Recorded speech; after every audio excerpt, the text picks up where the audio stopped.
Hello నమస్తే అందరికి. నా పేరు పవన్. ఈ రోజు మార్నింగ్ ఓటింగ్ గురించి మాట్లాడుకుందాం అనమాట. మార్నింగ్ ఓటింగ్ గురించి మాట్లాడే ముందు నా వీడియో కొంచెం ఎవరైతే కొత్తగా చూసినా ప్లీజ్ సబ్స్క్రైబ్ చేసుకోండి. చేసుకోవడంతో పాటుగా చూసిన ప్రతి ఒక్కరు కూడా డెఫినెట్ గా లైక్ బటన్ అయితే ప్రెస్ చేయండి. లైక్ బటన్ ఎందుకు ప్రెస్ చేయమంటున్నాను పదే పదే, నా లైక్ బటన్ ప్రెస్ చేయడం వల్ల చూసిన వెంటనే నా వీడియో ఇంకొంతమంది వెళ్ళే అవకాశం ఎక్కువ ఉందన్నమాట. అప్పుడు నాకు కొంచెం సపోర్ట్ చేసినట్టు ఉంటుంది, నా ఛానల్ కొంచెం గ్రోత్ వస్తుంది, అప్పుడు ఇంకా వీడియోస్ చేయడం అవకాశం ఉందన్నమాట. సో వీడియోలోకి వెళ్ళిపోదాం.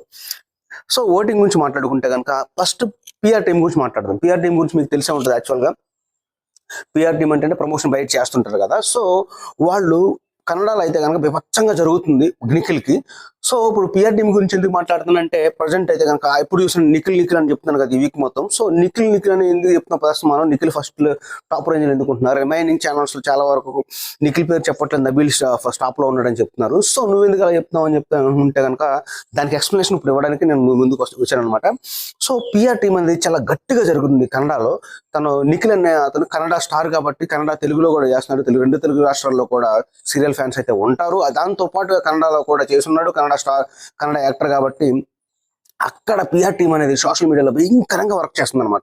ఎందుకంటే మా డెఫినెట్ గా ఈ విభేదాలు వస్తాయి కదా, మా పర్సన్ మా వాడు అనే ఫీలింగ్ వస్తుంది కదా. సో అక్కడ కన్నడ వాళ్ళకి మా వాడు బిగ్ బాస్ విన్నర్ గా బయట రావాలి, బిగ్ బాస్ 8 విన్నర్ గా అని చెప్పేసి తహతాలు ఆడుతున్నారు అనమాట. సో అదే విధంగా పిఆర్ టీం గట్టిగా పనిచేస్తుంది, ప్రమోషన్స్ ఎక్కువ చేస్తున్నారు. సో దాని వల్ల నిఖిల్ కి ఓటింగ్ బేస్ అనేది చాలా పెరిగింది.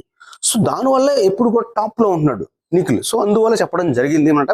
సో ఇప్పుడు మనం ఓటింగ్ పర్సెంటేజ్ గురించి మాట్లాడుకుందాం.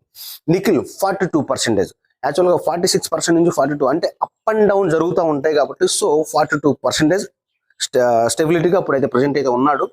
సెకండ్ పొజిషన్ వచ్చేసి నబీల్కి వచ్చేసి 32% అనమాట. ఎందుకంటే నబీల్ యాక్చువల్గా 26, 27, 28% ఉన్నాడు. బట్ ఇప్పుడైతే కనుక 32% వచ్చాడు అనమాట.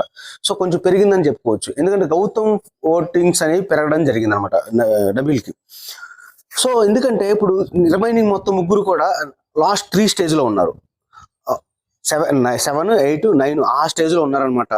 సో ఇప్పుడు ఈ ముగ్గురులో డబుల్ ఎలిమినేషన్ అయ్యే అవకాశాలు ఎక్కువ ఉన్నాయి. సో డబుల్ ఎలిమినేషన్ అవ్వడానికి మెయిన్ మూలస్తంభం ఏంటంటే ఇప్పుడు గౌతమ్ నామినేషన్ లో లేడు కాబట్టి గౌతమ్ ఫ్యాన్స్ డిసైడ్ చేసే అవకాశాలు ఎక్కువగా కనిపిస్తున్నాయి. ఎందుకంటే గౌతమ్ ఫ్యాన్స్ ఎక్కువగా నబీల్కి వేసిన ఓట్లు వాళ్ళ ముగ్గురు ఎవరు వెళ్ళినా పోయి పర్లేదు, నాకు అవసరం లేదు, సంబంధం లేదు అనుకుంటే కనుక డెఫినెట్ గా ముగ్గురులే పృథ్వీ ఆ ముగ్గురు ఎవరైనా వెళ్ళిపోవచ్చు I think. So Gautam fans decide చేసే అవకాశాలు ఎక్కువ ఉన్నాయి. సో ప్రజెంట్ అయితే కనుక ఓటింగ్ ప్రేరణ వచ్చేసి 9%, యష్మి కూడా 9%, పృథ్వీ 78%. సో ఈ ముగ్గురులో ఎలిమినేషన్ అవకాశాలు ఎక్కువ ఉన్నాయి. సో ఇది ఈరోజు ఓటింగ్ రిజల్ట్స్ అనేది. ఉంటాను.